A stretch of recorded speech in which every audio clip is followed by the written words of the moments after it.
साथियों नमस्कार। आप लोगों को आज एक युवा चेहरे से मुलाकात कराएंगे जो कि कांग्रेस पार्टी के एक हमारे आज प्रेस कॉन्फ्रेंस में आपका स्वागत है। धन्यवाद जी। अब पहले तो आप हमारे दर्शकों को अपना परिचय कराएं कि आपकी जो राजनीति और क्या आप सोच लेकर और क्या एजेंडे लेकर विधानसभा थानेसर के लिए आप चुनाव की तैयारी कर रहे हैं कांग्रेस पार्टी से, हम जानना चाहते हैं। देखिए, सबसे पहले तो आप सभी पत्रकार बंधुओं का यहाँ मेरे कार्यालय पर पहुँचने पर मैं स्वागत और अभिनंदन करता हूँ। आपके चैनल का भी धन्यवाद करता हूँ जिन्होंने मुझे टाइम दिया। और देखिए, जो आपका प्रश्न था कि किस उससे उतरा हूँ मैं। देखिए, जो हमारा जो युवा है वो दर दर भटक रहा है प्रदेश के अंदर। आज जो प्रदेश के अंदर हमारी जो स्थिति है युवाओं की, वो आप सभी उससे रूबरू हैं जी। आज जो हमारे देश का युवा है, प्रदेश का युवा है, वो ज्यादातर जो है दूसरी कंट्रियों के अंदर बाहर जाने को मजबूर है। उसका सबसे बड़ा रीजन ये है कि जो युवा यहाँ पर जो रोजगार था वो खत्म हो गया, यहाँ पर जो नौकरियां हैं वो सरकार ने खत्म कर दी। तो जो यहाँ का युवा है उसके पास ऑप्शन नहीं रहा कि वो क्या करे। बिजनेस ठप कर दिया। आज जो है लोगों के गल्लों पर फर्क पड़ रहा है, दुकानदार भाई परेशान है।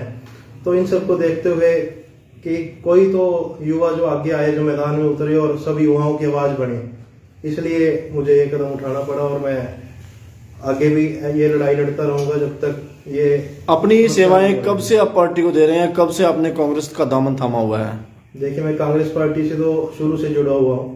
मेरे बड़े भाई साहब वीरेंद्र राठौर जी, वो राष्ट्र सचिव और प्रभारी राजस्थान है। और हम 3 इलेक्शन उनके साथ, उन्होंने विधानसभा का चुनाव 3 बार लड़ा, तो काफी करीबी से विधानसभा के चुनाव को देखा हुआ है और परखा हुआ है। 2020 से 2021 के अंदर मैंने चुनाव लड़ा था युवा कांग्रेस का थानेसर से, और मैं उपाध्यक्ष बना था इलेक्शन लड़के। उसके बाद पार्टी ने मेरे काम को देखते हुए मेरे को प्रमोट किया और मैं प्रदेश सचिव हूँ आज हरियाणा का, और कैथल और गुल्ला विधानसभा का प्रभारी हूँ। किस नजर से देखते हैं आने वाले 2024 के चुनाव को? देखिए, 2024 के चुनावों की अगर मैं बात करूं तो इस बार जनता जो है ज्यादा उत्सुक है नेताओं से कि कब चुनाव होंगे।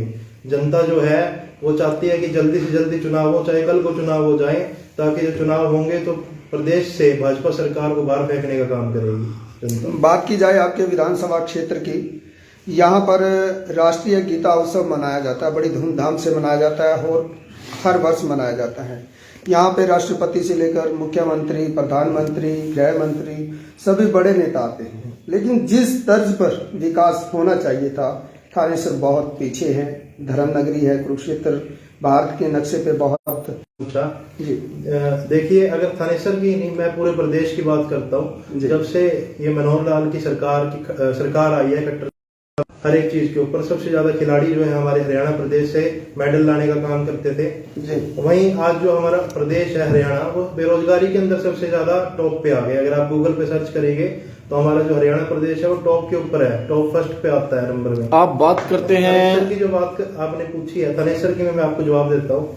देखिए, जो सरकार के अंदर जो इनके चेयरमैन है, सारी चीजें हैं, जो इनकी केडीपी बोर्ड है, सब भ्रष्ट है। मुख्यमंत्री जी विधानसभा के अंदर कसम खाते हैं, गीता के ऊपर हाथ रख के कसम खाते हैं, भी मैं भ्रष्टाचारियों के ऊपर जो है कर पाऊंगा, उनको सख्त करूंगा। मैं आपको आपके चैनल के माध्यम से बता रहा हूँ कि सबसे ज्यादा भ्रष्टाचारी तो हमारे थानेसर के अंदर बैठे हैं। आप उनके ऊपर कब लगाम लगाएंगे? विधानसभा के अंदर आप कस्में उठा रहे हैं झूठी। आप यहाँ पर देखिए ना, आपके थानेसर के अंदर सबसे ज्यादा भ्रष्टाचारी चल रही है। करनाल शहर में, जहाँ से सीएम सिटी है, करनाल के अंदर सबसे ज्यादा भ्रष्ट बंदे बैठे हैं वहां पर।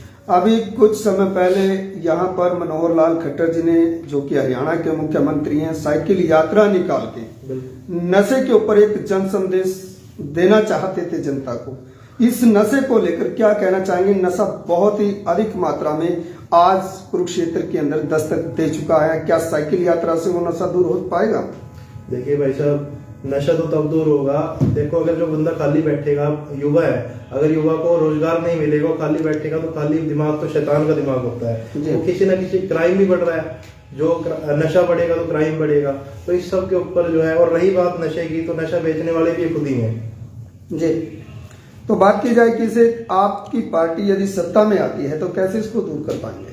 देखिए, हमारी पार्टी अगर सत्ता में आती है तो मैं आपके चैनल के माध्यम से सभी युवाओं को और आपके सभी दर्शकों को यह आश्वासन दिलाता हूँ कि सबसे पहला काम कांग्रेस पार्टी के सरकार आने के बाद जो किया जाएगा वो रोजगार को लेके किया जाएगा। आज रोजगार की हमारे देश को, हमारे प्रदेश को आवश्यकता है।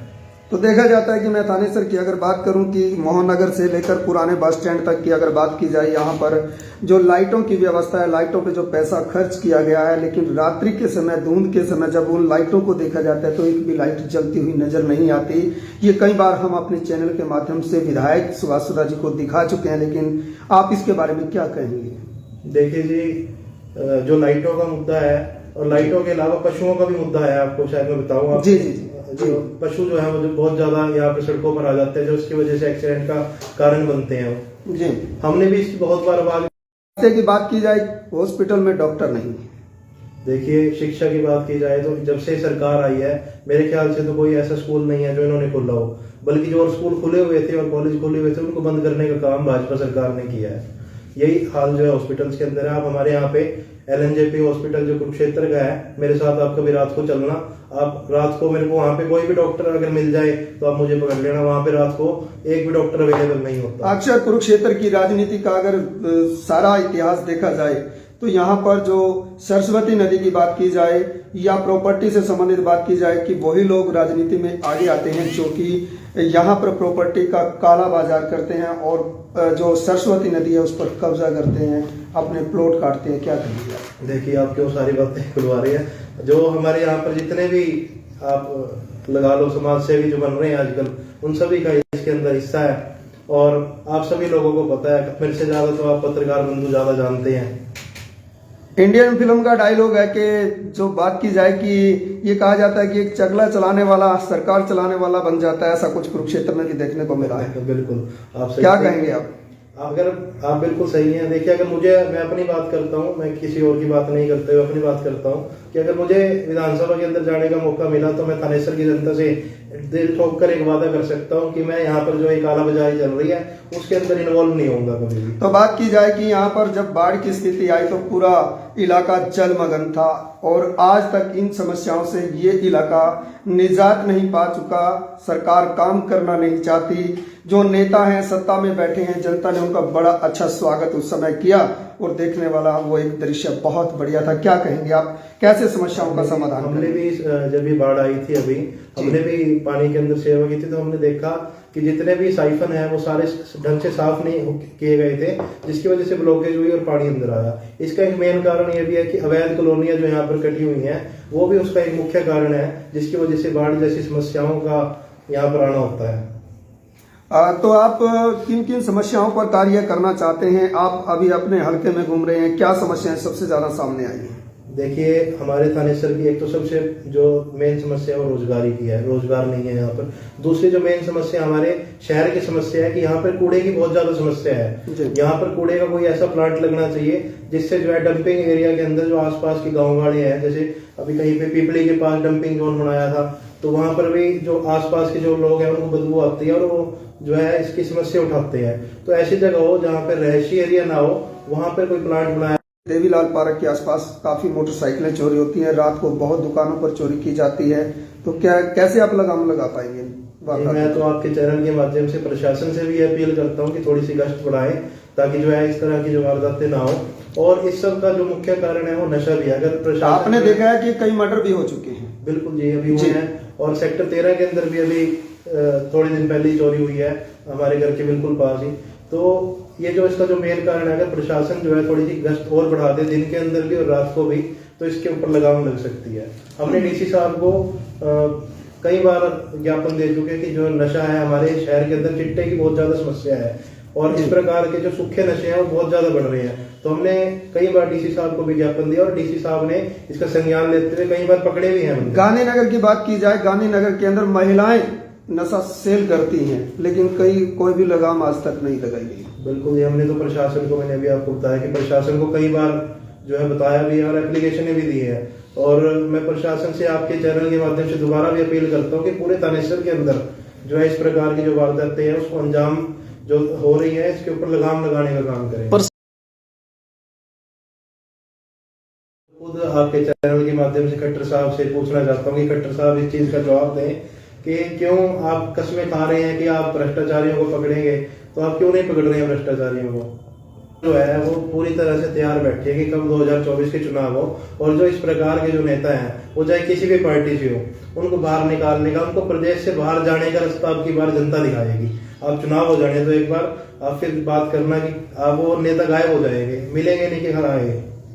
तो आपका क्या मत रहेगा, आप कैसे उनको आश्वासन देना चाहेंगे जो युवा ये बात बोल रहे हैं, कैसे उनको मतलब संतुष्टि करेंगे आप? भाई साहब, मैं तो आम घर से जुड़ा हुआ हूँ, मेरा कोई पीछे मेरे फादर भी गवर्नमेंट जॉब से रिटायर है, मेरे कोई फैमिली के अंदर इतना बड़ा कोई नेता नहीं था।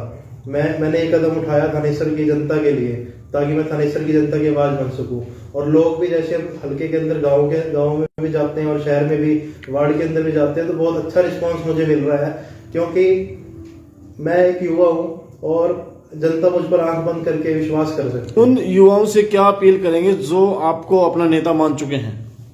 उन युवाओं से मैं यही अपील करूंगा कि ज्यादा से ज्यादा मुझसे जुड़े, मेरे हाथ को मजबूत करे, ताकि जो है मैं आप सबकी लड़ाई और मजबूती से लड़ सकूं।